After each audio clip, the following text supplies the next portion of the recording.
Assalamualaikum warahmatullahi wabarakatuh. Bagaimana kabar kalian? Semoga baik-baik saja ya, dan tetap semangat. Di pertemuan terakhir, pertemuan keempat, kita akan membahas tentang menulis surat resmi dan surat pribadi. Untuk itu kita mulai dengan bacaan doa. Berdoa mulai. Selesai. Nah, kira-kira setelah melampaui 3 pertemuan kemarin, apakah kalian sudah bisa menulis surat resmi dan surat pribadi, ataukah masih penasaran apa sih ya, atau bagaimana sih cara yang enak untuk menulis surat resmi dan surat pribadi? Tetap bersama saya dengan Muhammad Tito Ragiliana. Kita masuk ke materi. Tujuan pembelajaran kita kali ini adalah peserta didik mampu menulis gagasan dalam bentuk surat resmi dengan melengkapi bagian rumpang menggunakan kosakata baku yang tepat. Dan yang kedua adalah peserta didik mampu menulis gagasan dan pengalaman dalam bentuk surat pribadi untuk sahabat secara kreatif dan santun, baik secara konvensional maupun melalui media daring dalam jaringan. Berkomunikasi melalui surat. Pada bab ini kalian telah mempelajari teks transaksional. Kalian telah membaca beberapa contoh surat dan pesan pada media sosial. Kalian pun telah mencermati bahwa situasi komunikasi yang berbeda akan menimbulkan cara berkomunikasi yang berbeda pula. Ingatlah hal-hal berikut ya. Pertama, kalian harus berkomunikasi dengan santun, wajib. Karenanya kalian harus menyesuaikan pilihan kata dan sapaan dengan penerima pesan atau surat. Kalian tentu menggunakan bahasa resmi ketika meminta izin kepada kepala sekolah untuk menggunakan fasilitas sekolah. Sementara kalian dapat menggunakan bahasa yang lebih akrab dan bebas ketika menulis surat kepada teman kalian. Yang kedua, surat pribadi dan surat resmi memiliki unsur yang berbeda. Dan yang ketiga, jenis media mempengaruhi isi dan jenis surat. Menulis surat dan mengirimkannya dalam bentuk cetak berbeda dengan menulis unggahan pada media sosial. Bahasa dalam surat ini ada 4 kategori. Gunakan bahasa yang sopan dan santun. Yang kedua, kalimat harus jelas dan mudah dipahami. Yang ketiga, hindari kata-kata kasar atau menyinggung. Itu termasuk di media sosial. Kalian tidak boleh menggunakan kata-kata kasar atau menyinggung ya. Apalagi di situ ada kata-kata body shaming, ada kata-kata rasis dan lain sebagainya. Itu dilarang. Yang keempat, sesuaikan gaya bahasa dengan penerima surat. Nah, penerimanya surat siapa? Teman kalian atau kepala sekolah? Kalau teman kalian menggunakan ragam bahasa yang santai.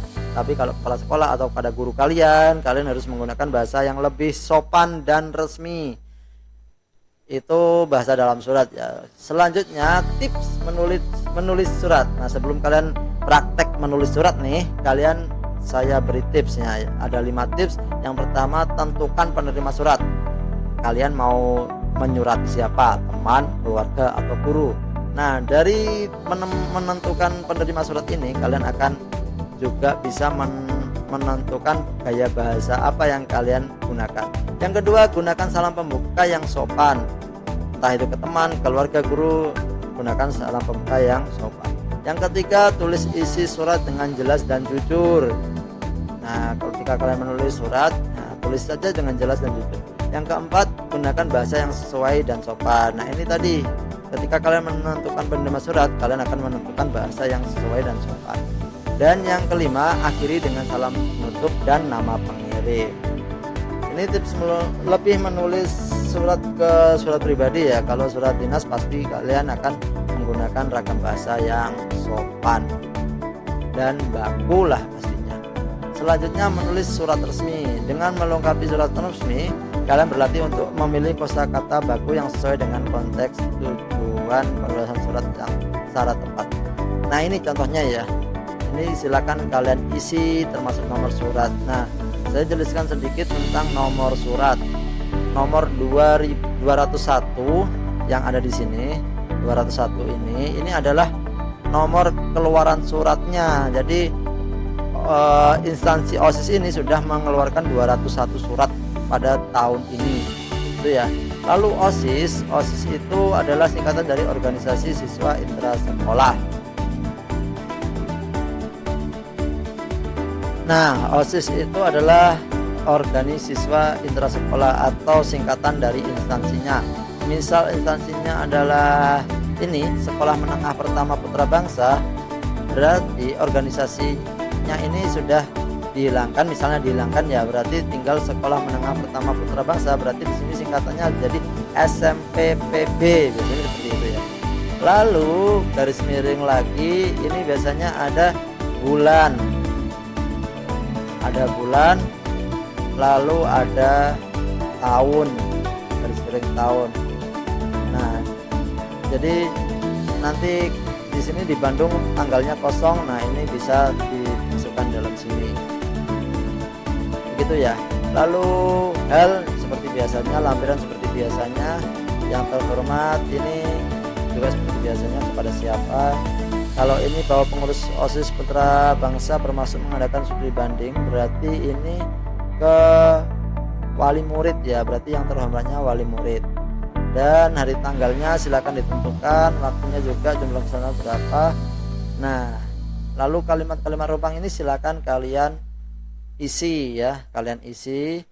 Nah, ini nanti kalian bisa dapatkan di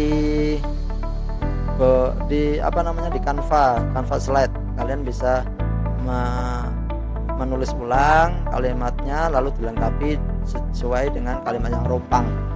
Itu adalah cara melatih untuk menulis surat resmi.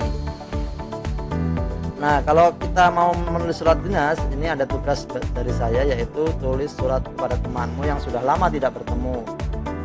Nah, ini kan kalian sudah di akhir semester, nah pasti kalian juga jarang bertemu dengan teman kalian yang SD yang beda sekolah ya, yang SD-nya sama-sama tapi ketika sekolah SMP-nya kalian berbeda. Nah, itu bisa kalian tulis surat kepada temanmu. Yang pertama petunjuknya, tulis tempat dan tanggal surat. Yang kedua, gunakan salam pembuka. Yang ketiga, ceritakan kabarmu dan ajak ngobrol ringan. Misalnya menanyakan sudah sampai mana materinya, atau bagaimana sekolah yang baru, apakah enak dan lain sebagainya ya. Kalian ceritakan juga pengalaman di sekolah kalian sekarang.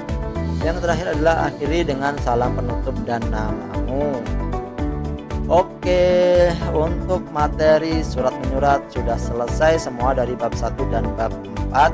Kalian bisa berlatih untuk membuat surat resmi dan surat pribadi yang telah disediakan tugasnya, dan kalian juga bisa melatih untuk pengetahuannya yang ada di kuis di bawah materi ini.